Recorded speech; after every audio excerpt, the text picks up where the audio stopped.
जब बाजार का सेंटीमेंट खराब हो तो फिर ऐसे में कोई भी खबर आए और अगर कम खराब हो तब भी मार्केट गिर जाता है, स्टॉक्स गिर जाते हैं। इसका दूसरा क्लासिकल केस आज देखने को मिला और वो है फार्मा शेयर।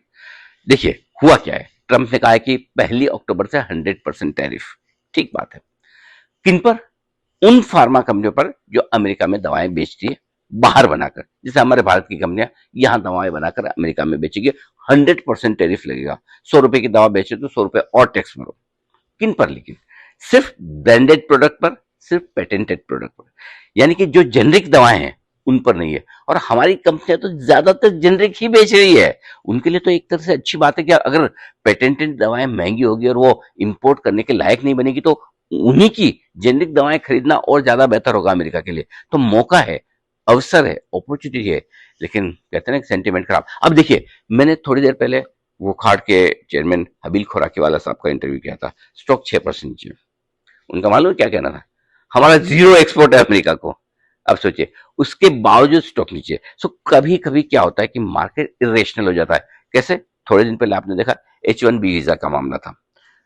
वो तो फिर भी चलिए मान लीजिए कुछ कंपनियों के वहां पर ऐसे वीजा होल्डर है, लेकिन कंपनी ने आकर कहा भाई जीरो इम्पैक्ट है, नेग्लिजिबल इम्पैक्ट है, रिन्यूअल पे कोई ये चार्जेस नहीं है, पुराने पर चार्जेस नहीं है, नए पर चार्जेस हैं तो भी वो वन टाइम है। लेकिन उसके बावजूद तब से लेकर अब तक IT शेयर पीटे पड़े हैं। सो कभी कभी ये होता है कि वाकई में खबर कम खतरनाक हो, रिएक्शन ज्यादा खतरनाक है। शायद यही इस वक्त फार्मा स्टॉक में होता हुआ भी दिख रहा है। तो हमारी राय ये होगी कि अगर आपके पास फार्मा शेयर है तो शांति से बने रहें, बैठे रहें, पैनिक में ना बेचें।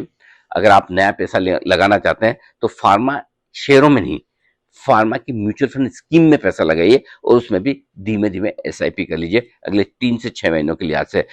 हो सकता है ये सेक्टर आगे आने वाले में साल, 1.5 2 साल में आपको अच्छी कमाई करके दे। तो पैनिक से बचें, दिमाग से काम लें और शांति से बैठे अपने फार्मा स्टॉक्स पर।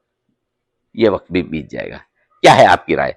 क्या आप अपने पास फार्मा शेयर है, बेचेंगे और खरीदेंगे या फिर शांति से बैठेंगे?